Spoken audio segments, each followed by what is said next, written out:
bank is actually difficult. So the only way we could use this one is by using this one here.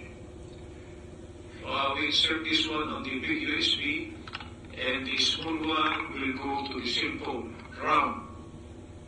Okay, round. It is round. The sides are actually round.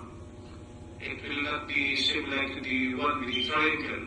You could not use that one for the new Samsung S22 Ultra. So that's it, guys. Okay. So right now, I will insert again this one here, the new. Okay. I inserted the new power bank using my assembled charger. Okay. And